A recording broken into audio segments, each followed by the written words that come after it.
कलुषायुत सक्त सुदीन नरम सुपथे परिचालय सर्वदिनं प्रणमामि च माधवदेवपदम् वञ्चाकल्पतरुभ्यश्च कृपा सिन्धुभ्यैव च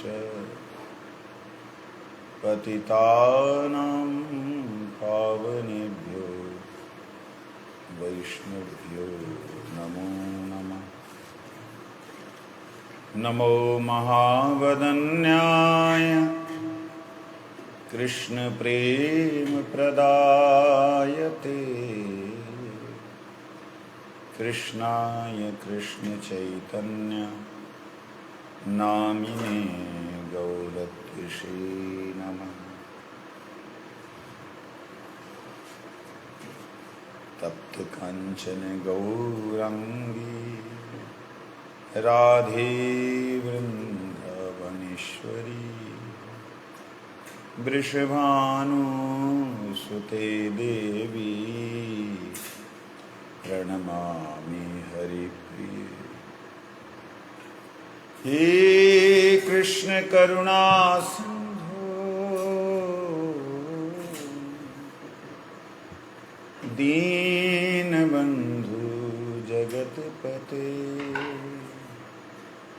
गोपेश गोपिकाकंत राधाकंत नमोस्तुते।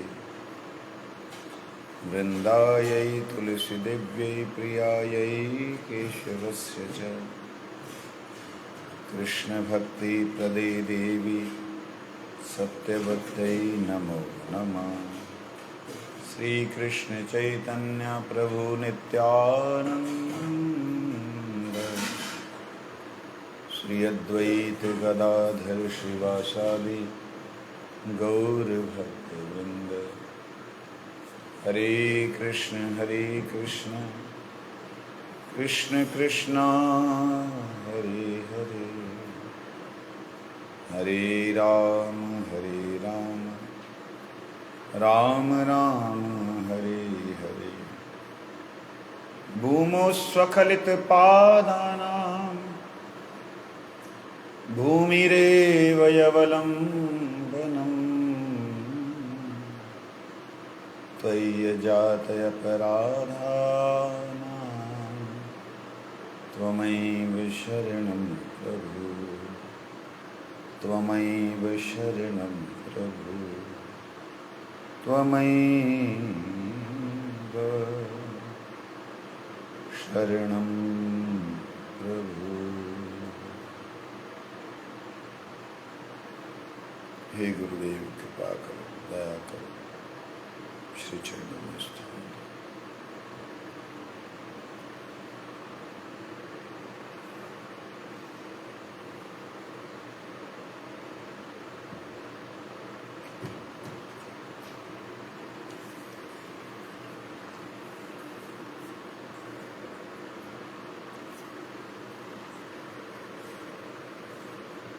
जैव धर्म एक अद्वितीय ग्रंथ है गौड़ीय संप्रदाय में। हम लोग 14वें अध्याय पे चिंतन कर रहे थे। पहले थोड़ा सारा क्या कुछ हुआ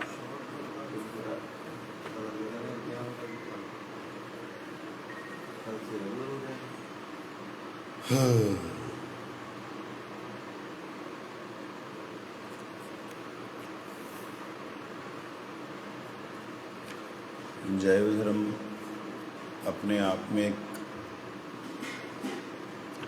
फिलॉसफी है, डॉक्ट्रिएट है। जिसने जैव धर्म को पढ़ लिया या समझ लिया उसको अलग से पीएचडी करने की जरूरत नहीं है धर्म के ऊपर। धर्म है क्या है, उसमें भगवान का धर्म क्या है? ये तो जीव का धर्म है, भगवान का भी धर्म है। शक्ति भगवान की जो, उसका भी धर्म है।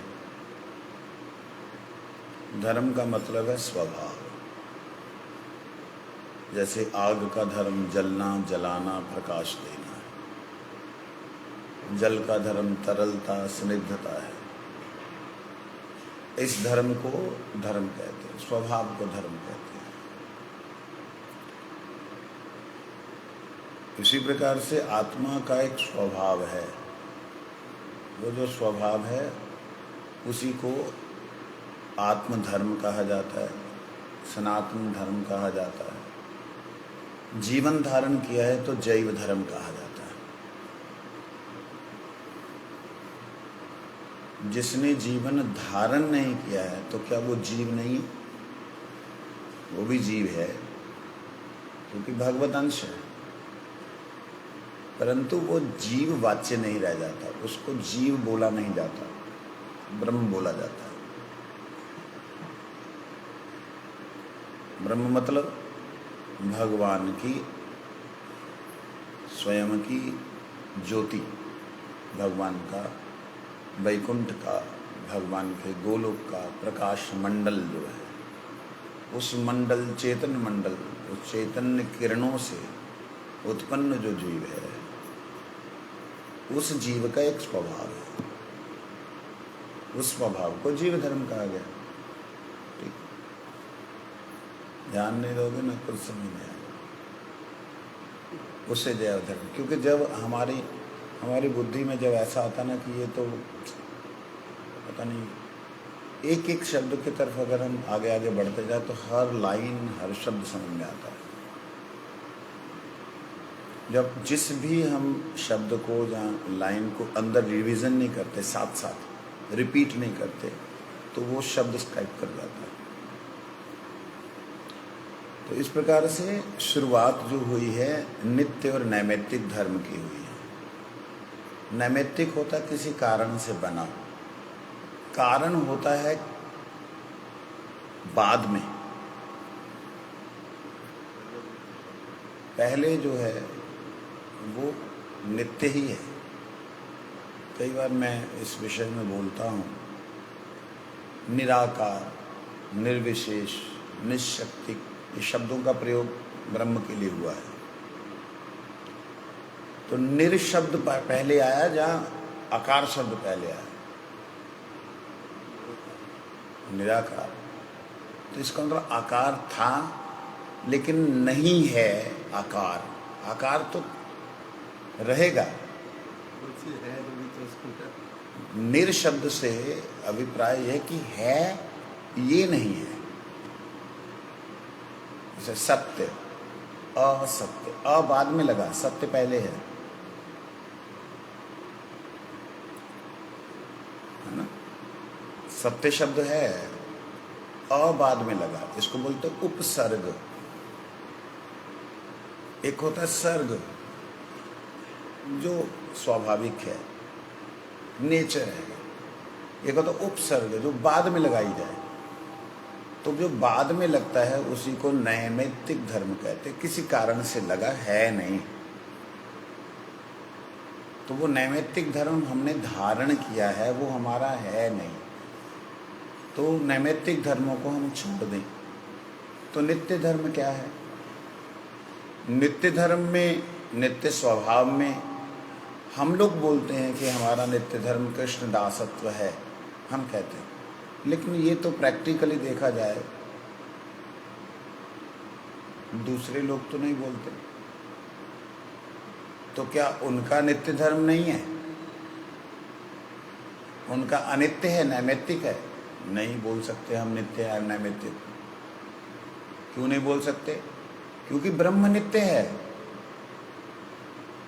भगवान का दिव्य आलोक जो है, अखंड मंडलाकारम व्याप्तम येन चराचरम, वो नित्य है। उसका जीव, उससे निकला हुआ जो अंश है वो भी नित्य है। अब वो जीव अगर उसमें प्रवेश करता है तो नित्य ही रहेगा ना। तो उसका जो स्वभाव है अपने सोर्स की तरफ जाना, नेचर है ये। आप आग को जलाइए, जितनी भी नीचे जला लीजिए, वो कभी आग नीचे की तरफ नहीं जाएगी, ऊपर की तरफ ही जाएगी, क्योंकि जिधर से आई है उस तरफ ही उसने जाना। आप पानी को जितना उबाल लीजिए, वो वाष्प बन करके एक स्थिति में ऐसे पहुंचेगा कि वहां से उसने जल के कण बन के फिर वापस नीचे ही आना। तो कहने का अभिप्राय, जो तत्व जहां से आया है उसके प्रति आकर्षण उसका रहेगा। इसी को नित्य धर्म कहा गया है। ठीक है जी, ये जैव जीव का नित्य धर्म है। जिस ब्रह्म से निकला है उसी में प्रवेश करना। परंतु गौड़ियों वैष्णवों ने, जहाँ वैष्णव संप्रदायों ने जीव को ब्रह्म स्वरूप तो कहा, जी ब्रह्म स्वरूप, स्वरूपतः जीव ब्रह्म है, परंतु परब्रह्म परमात्मा की सेवा इसका धर्म है। सेवा धर्म क्यों बोला? सेव्य भाव क्यों नहीं आएगा? मैं मालिक हूं ऐसा भाव क्यों नहीं आएगा? कहते क्योंकि शक्ति कभी शक्तिमान का मालिक नहीं बन सकता। मेरा हाथ मेरे अधीन है, था, रहेगा। मेरी शक्ति मेरे अधीन है, मेरी वाक शक्ति, वाणी की शक्ति, बोलने वाली शक्ति मेरे अधीन है। मैं बोलने की इच्छा करूं तभी बोलूंगा। नहीं जी ये शक्ति अलग से बोलेगी, तो यहां नहीं बोल सकती, वो टेप रिकॉर्ड में बोल सकती है। तो वो मेरे से अलग होकर के अपना अस्तित्व दिखलाना चाहे तो रिकॉर्ड में बोल सकती है। मेरे द्वारा मेरी शक्ति मेरे अधीन रहेगी। तो इसी प्रकार से भगवत शक्ति जो है, जिसे जीव शक्ति कहते हैं, ये जीव शक्ति भगवान से अलग होकर के अपने आप की प्रभुता का प्रदर्शन जब करना चाहती है, तब माया में फंसती है, तब इसके विकार धर्म पैदा होते हैं। लेकिन यदि ये परमात्मा की तरफ जाती है, तब वहां पे इसको उसके अधीन ही रहना पड़ेगा। एक शंकराचार्य जी महाराज, नाम मैं भूल रहा हूँ, वो हमारे चंडीगढ़ मठ में आए, उन्होंने बोला ये अधीनता ही तो खत्म करनी है। परम पूज्यपाद निष्किंचन महाराज जी से उनका तर्क हो रहा था। बच्चा था मैं, बहुत ही छोटा था, 15-16 साल 17 साल की उम्र रही होगी मेरी। तो मैं भी बैठा हुआ था। कहते ये अधीनता ही, स्वतंत्रता जीव की बंद आपने आबद्ध की हुई है। यहाँ भी जीव पराधीन है, वहाँ भी पराधीन रहेगा, तो जीव आत्मा की, ब्रह्म की जो है, उसका जो सुख है वो कहाँ से मिलेगा? तब तो बंधन में रहेगा। इधर शरीर का बंधन है, उधर मन का बंधन है। दासत्व क्यों? महाराज जी बोले हमारे नित्य जीवन स्वरूप है कृष्ण नित्य दास। सरलता से महाराज ने बोला। उन्होंने चैतन्य चरितामृत पढ़ी हुई थी, उन्होंने अगला श्लोक बोल दिया, भेदा भेद प्रकाश। तो वो कहते भेद तब तक है जब तक माया में है, उसके बाद अभेद है। बात समझ आई? शंकराचार्य जी ने बात को बोला कि भेद तब तक है जब तक माया में है, उसके बाद अभेद है। भेदा अभेद ये है उसका अर्थ। महाराज जी चुप हो गए हैं। मैंने छोटा सा था, मैं कहा महाराज जी मैं कुछ बोलूं? तू चुप रह। पता नहीं क्या बच्चा क्या बोल रहा है। मैं कहा महाराज जी आपसे ही सुना था, इस वक्त आपको स्मरण नहीं आ रहा। मैं तो मैंने तर्क दिया, जीव पहले जीव था ही नहीं, ब्रह्म था केवल। ब्रह्म में यूं कहें, ब्रह्म ने विकार को स्वीकार किया तो वो जीव हुआ।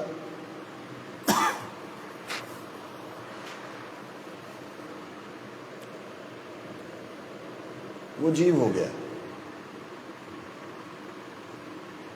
यहां ब्रह्म माया की तरफ आकर्षित हुआ तो जीव हुआ। अब ये बात जो वो लोग बोलते हैं, आज इतनी साधना करने के बाद फिर ब्रह्म बन जाए तो क्या गारंटी दोबारा गिरेगा नहीं? पहले गिरा, क्या गारंटी दोबारा नहीं गिरेगा? आपके सिद्धांत के अनुसार। कहते आप नहीं समझेंगे, आप नहीं समझेंगे। मैंने कहा समझाइए स्वामी जी। महाराज जी बोले, हाँ बोलो बोलो।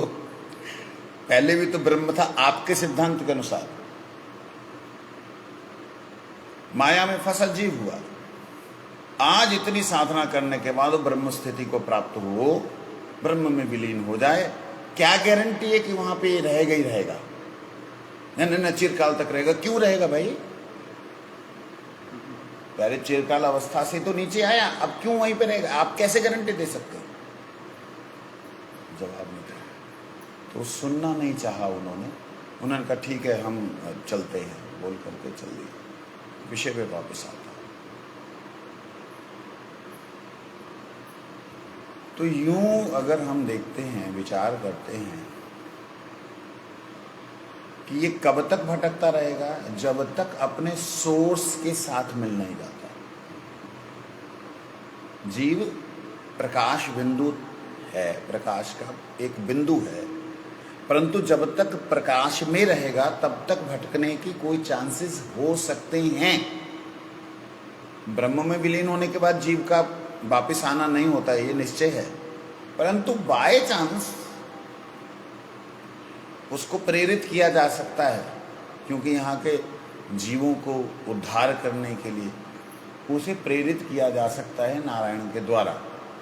परंतु यदि वो अपने प्रभु की सेवा में, मतलब जिस तत्व से प्रकट हो रहा है प्रकाश, उनकी सेवा में चला जाए, उनके अंतर के मंडल में चला जाए। 3 मंडल होते हैं, एक परिकर मंडल होता है भगवान का, और एक भगवान का लोक वो मंडल होता है, और एक है उस लोक का आलोक वो मंडल। इसको समझने के लिए सूर्य और सूरज के अंदर की ऊर्जा, और एक है सूरज की लपटें, वो है धाम, और एक है सूरज की लपटों से निकल रहा प्रकाश।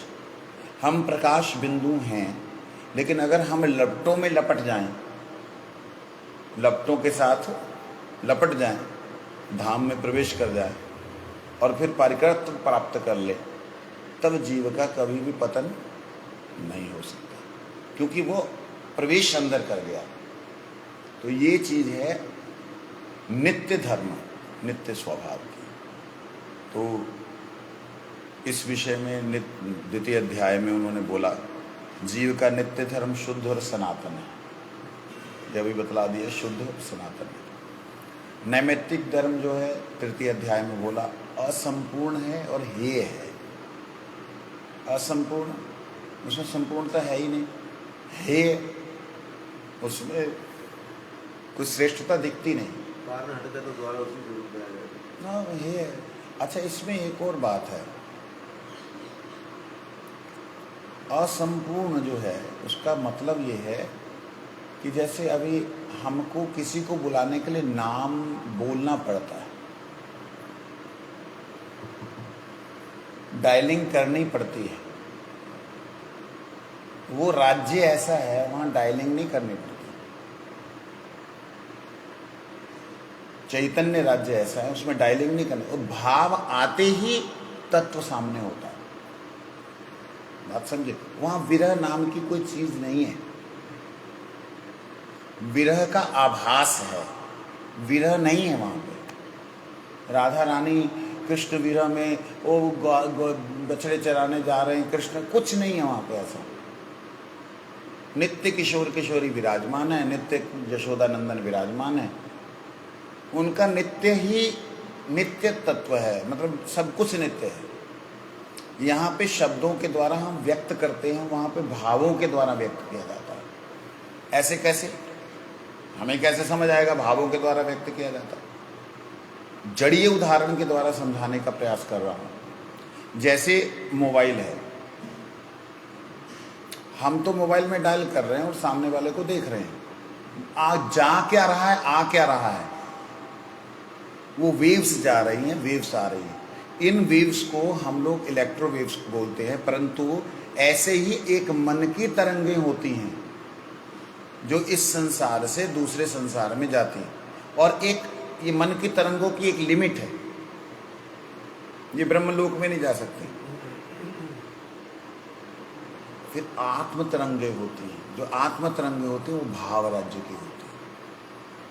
तो उस भाव राज्य में जैसे ही भाव उठता है कि मैं गोविंद के साथ, तो वहां जैसे गोविंद के साथ का भाव उठा तो वो साथ है।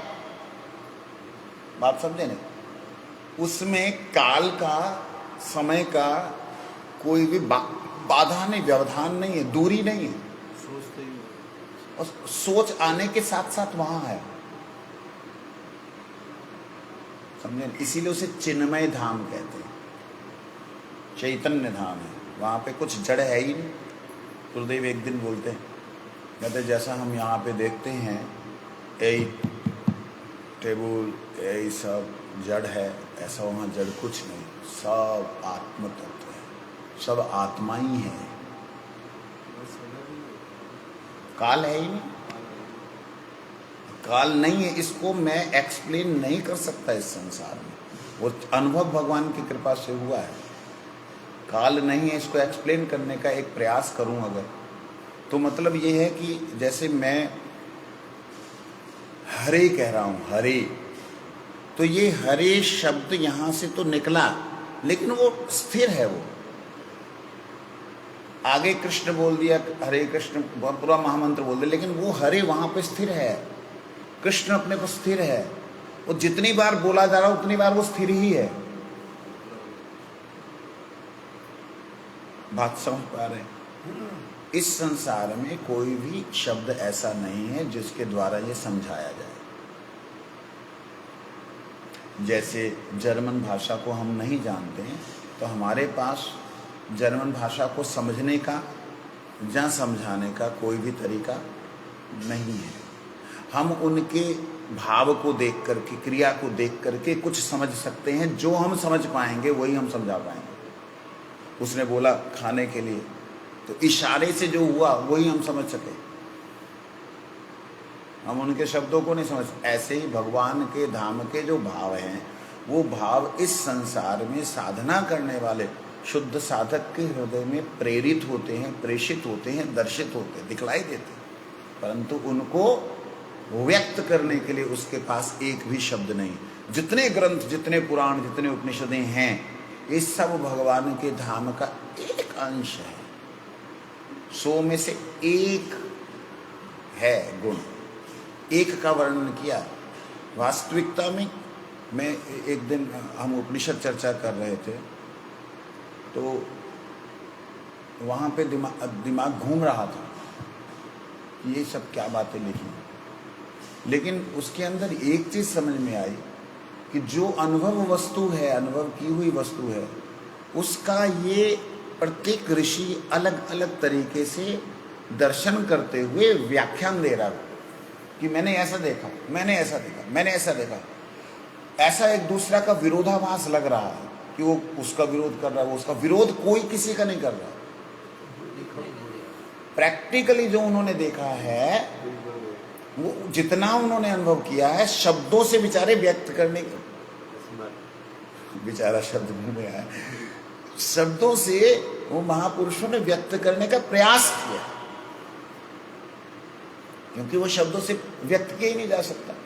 एक भाव राज्य की वस्तु को शब्दों से क्या व्यक्त करेंगे? अच्छा, आप तो आंखों के डॉक्टर हैं, सर्जन हैं, आप कभी कल्पना भी कर सकते हैं कि आंखों से आंखों में देखने पर गया क्या? एक आंख से दूसरी आंख में ऑपोजिट व्यक्ति जब देखता है, जाता क्या है? दिल धड़कन बढ़ जाती है, तो कौन से भाव चले गए? विचार करने वाली बात है। मैं बचपन के अनुभव की बात बतला रहा हूं। दिल की धड़कना इतना तेज होना, अरे ये क्या हो रहा है, क्यों हो रहा है? डॉक्टर्स होने पर भी हम नहीं समझ सकते। हमारे पास शब्द ही नहीं है। हम उसकी 10 परतें निकाल करके 10 बार दिखा देंगे। जैसे कल आप मुझे सिखा रहे थे कि कैसे ऑपरेट किया जाता है, वो सारी चीज़ें हम समझ सकते हैं, मगर एक दृश्य उल्टा होके जा रहा है, फिर वो सुलटा हो रहा है। मतलब क्या जबरदस्त एक चीज़ है, उसे हमने पूरी तरह समझ लिया, आंख को पूरी तरह समझ लिया, लेकिन आंख के भाव को कोई समझ पाया? अच्छा सोचो, जब आंख के भाव को ही नहीं समझ पाया तो उसको व्यक्त क्या करेगा जीवन में? जीव, है ना? इसी प्रकार से आत्मा के भाव को आत्मा ही समझ सकती है। आत्मा के भाव को मन बुद्धि कभी भी व्यक्त नहीं कर सकते, और मन बुद्धि में व्यक्त करने के लिए उसके पास शब्द भी नहीं है, क्योंकि आत्मा के भाव है ना। मैं कई बार उदाहरण देता हूँ जीव का। जीव लप लपाती है और वहाँ जाना, ये खाना वो खाना, हमारी तो नहीं होती। हम देखते हैं यहाँ पे जो लोग आते हैं, उन्हें वहाँ जाना, क्या हो रहा है भाई तुम्हें? क्या है? वो जब एक रस मिला जीव को, वो रस दिमाग ने स्वीकार किया। इसी प्रकार से यहाँ पे जो नैमित्तिक धर्म है, तृतीय अध्याय में नैमित्तिक धर्म के बारे में बोला कि किसी कारण से उत्पन्न हुए उन नैमित्तिक धर्मों को हेय कहा गया। हेय है, बड़ा मतलब बेकार का है, निम्न है। हेय शब्द मतलब बेकार है, निकृष्ट है, और मिश्र है, मिश्रित है, और अस्थिर है। तो इसीलिए नित्य धर्म की तरफ जाने की बात हुई, उस तरफ जाने की बात हुई। तो कहते हैं नित्य धर्म का नाम दूसरा ही वैष्णव धर्म है। क्यों नित्य धर्म का नाम दूसरा वैष्णव धर्म है? शक्ति शक्तिमान के साथ रहेगी तो आनंद में रहेगी। कहते शक्ति जब शक्तिमान से अलग हो सकती है क्या? कभी हो सकती है, कभी नहीं होती, और उसकी कभी कल्पना भी नहीं कर सकते कि वो हो सकती है, परंतु एक दर्शन में वो होती है। कैसे? जब वो बहिर्मुख होती है तब वह अपने शक्तिमान तत्व का जो दिव्य प्रकाश है, दिव्य आनंद है, उसके विमुख हो जाते हैं।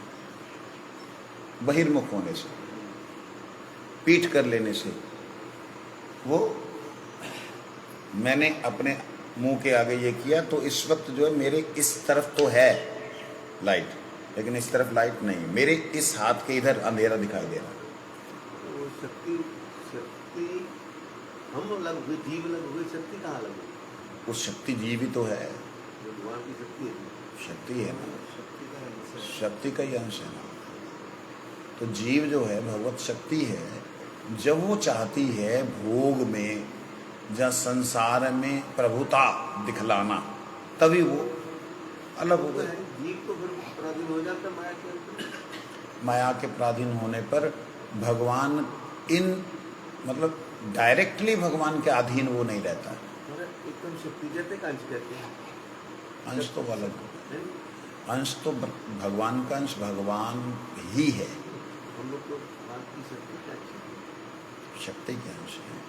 तो वो हम पराधीन हुए, माया में फंसे। भगवान की शक्ति और जीव अलग नहीं है क्या?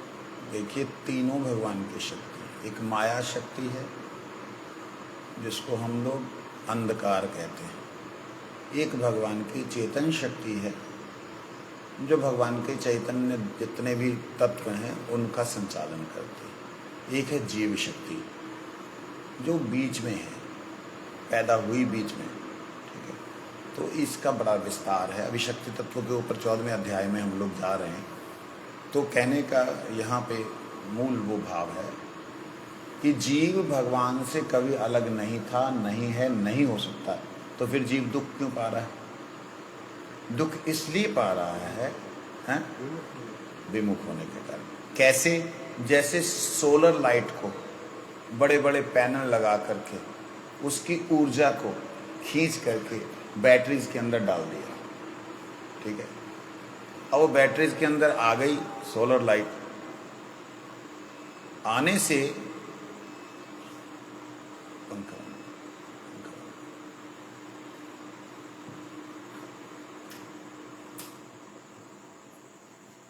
उसमें आने के कारण रात को हम लोग सूरज की तरह प्रतिभासित देख सकते हैं इसी लाइट को, उस बैटरी के कारण। ऐसे ही जीव अपनी आत्म ऊर्जा को माया में प्रभुता दिखलाने के चक्कर में जब यहां मालिक बन जाता है, तब अपनी ऊर्जा को, जो प्राप्त की हुई ऊर्जा, उसको भी खो देता है। जो प्राप्त की हुई ऊर्जा भगवान की, उसको भी खो देता है और स्वयं के अस्तित्व को भी नष्ट करता रहता है। तो ये दिखता है अलग हुआ, लेकिन वो अलग होकर के एक तरह से नष्ट प्राय अवस्था में जैसे ही पहुंचता है, पुनः सूर्य उदित हो जाता है, पुनः उसको बिजली मिल जाती है, पुनः वो चार्ज हो जाता है। ऐसे ही जीव जो है इस संसार में जैसी जैसी शक्तियां प्राप्त करता है, अपनी ऊर्जा प्राप्त करता है, फिर ज्यादा एकदम खड्डे में चला जाता है। फिर भगवान की कृपा से भगवान का कोई अवतार होता है, पृथ्वी को स्पर्श करता है, जितने जीव होते हैं सारे ऊर्जित हो जाते हैं। इस प्रकार से ही चलता रहता है। तो मूल बात नित्य धर्म जो है वैष्णव धर्म है, ऐसा यहाँ पे बोला है। कैसे वैष्णव धर्म है? वैष्णव धर्म क्यों कहा? जो विष्णु का है वो वैष्णव है। फिर कहते वैदिक भक्ति नित्य धर्म है, नैमित्तिक धर्म नहीं। अक्सर होता है कि जो विधि मार्ग में हम लोग ये कर रहे हैं, पूजा पाठ, ये सब जो ये कथा कीर्तन ये जो कर रहे हैं, ये वैदिक भक्ति है, विधि के अंतर्गत आती है। लेकिन जो राग भक्ति है उसमें टाइम ही नहीं है, सेवाओं में लगे हुए कि ठाकुर जी के लिए अभी रसोई बनानी, ठाकुर जी के लिए माला बनानी। इस संसार में भी जो रागानुगा भक्ति वाले हैं उनका यही वो रहता है।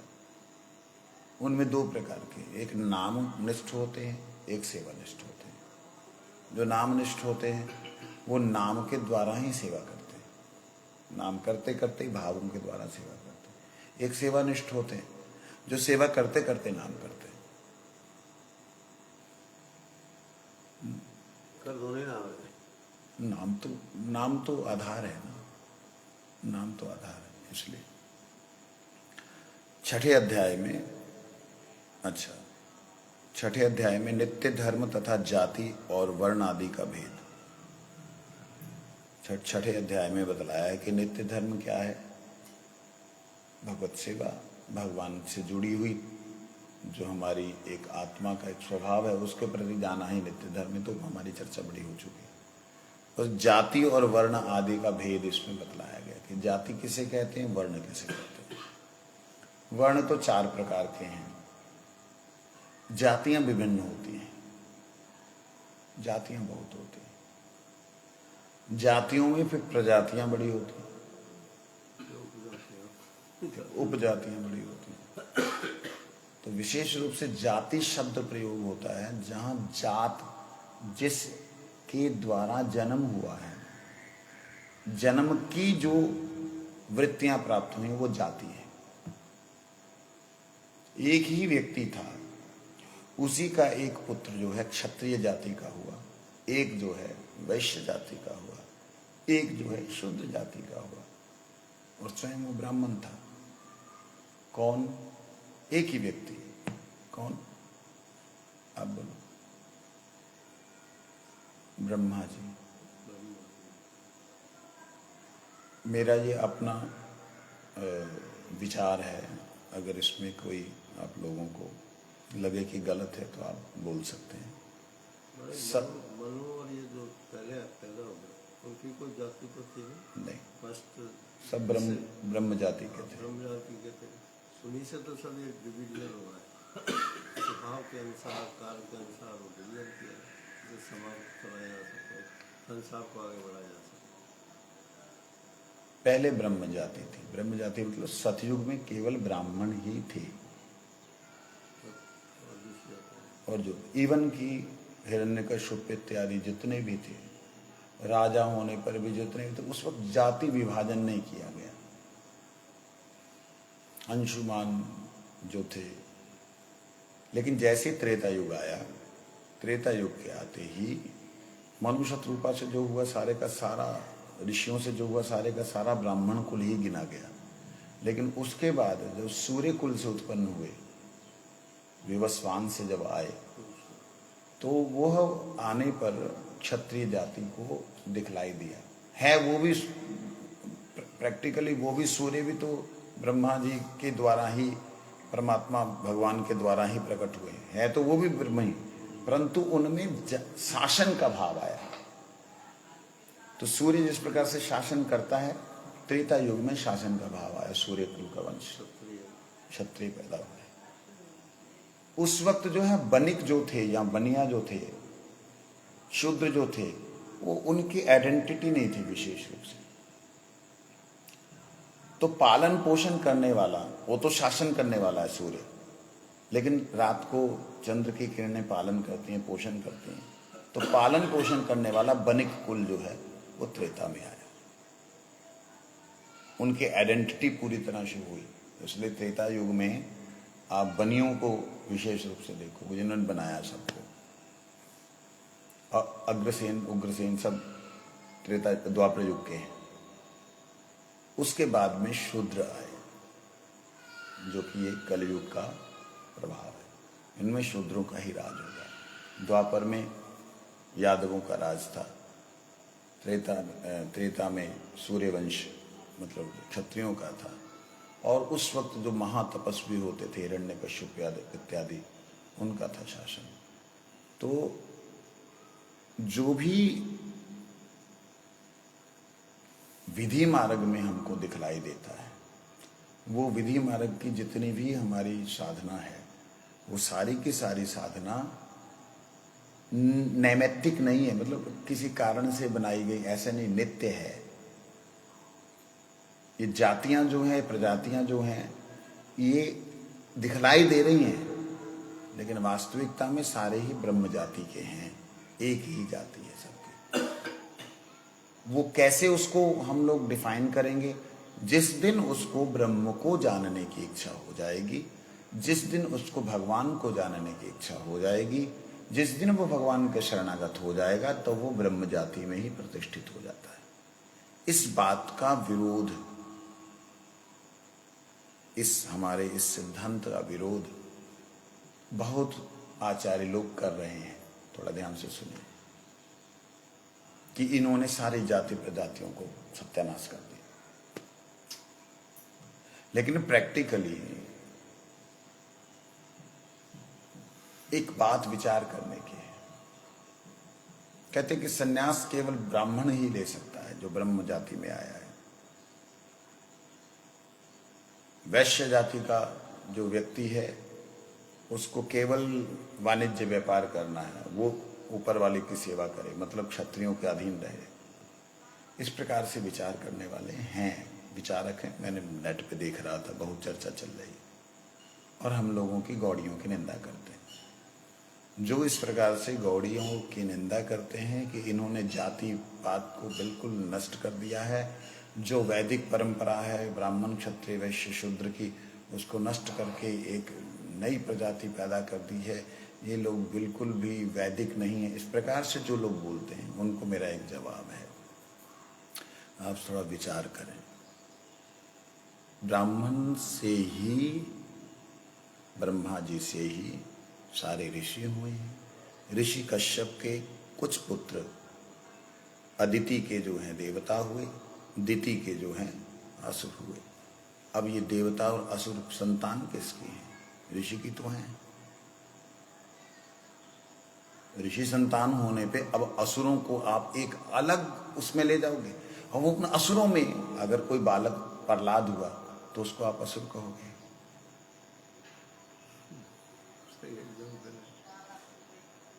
प्रहलाद का बेटा भक्त का बेटा हुआ तो भक्त के बेटे को भक्त कहोगे? नहीं, तो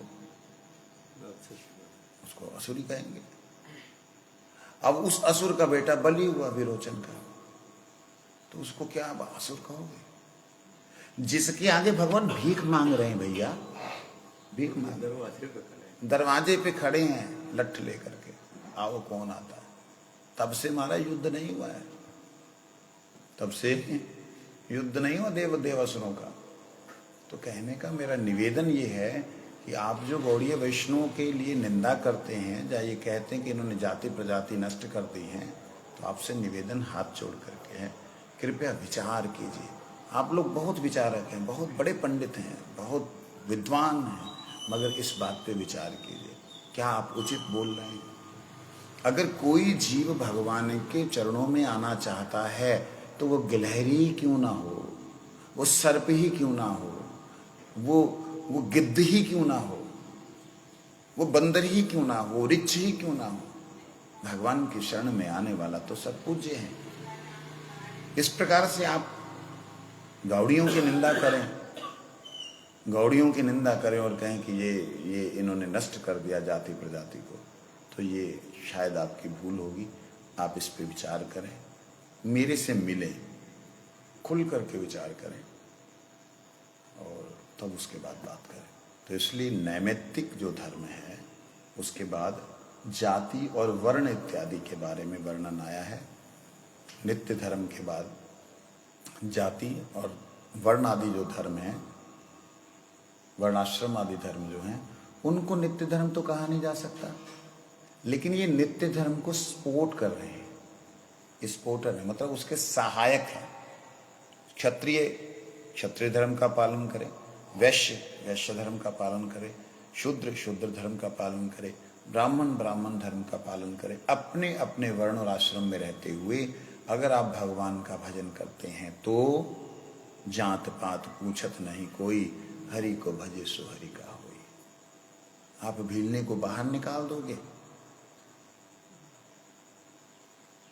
उसी के यहाँ जाके खाएंगे। जितने बड़े वैदिक पंडित बैठे रहो वहां पे, सारे के सारे उनका महाराज आप ये जल लीजिए। जब चैतन्य महाप्रभु नहीं आए संसार में, उससे पहले कहते हैं कि ये जैसे हरिनाम पहले भी था, वो प्रचार तो उनके आने के बाद भी हुआ, लेकिन मैंने ऐसा सुना है कुछ आचार्यों से कि ये केवल ब्राह्मण ही कर सकते थे, औरों में इतना प्रचलित नहीं था, मतलब या अलाउड नहीं था, ऐसा कुछ है? उसमें ऐसा नहीं था। उसमें जिन्होंने लिखा था ना, वो भक्त शूद्र कुल में भी आए थे, ऐसा नहीं है कि नहीं आए थे। साउथ इंडिया में ऐसा है, जैसे उड़ीसा में भी ऐसा है, तो वो नीच कुल में भी आए थे, उनके द्वारा लिखे हुए पद जगन्नाथ जी को सुनाए जाते थे। साउथ इंडिया में जो है श्री तिरुपति जी महाराज को सुनाए जाते, भगवान को सुनाए जाते। परंतु गाने वाले जो होते थे वो एक वैदिक पंडित ही होते थे, उनके अलावा वहां पे संकीर्तन नहीं था। कीर्तन था, संकीर्तन नहीं था। सम्मिलित मिलकर के सब गा सकते हैं, वो नहीं था, कीर्तन था, कीर्तन करते थे।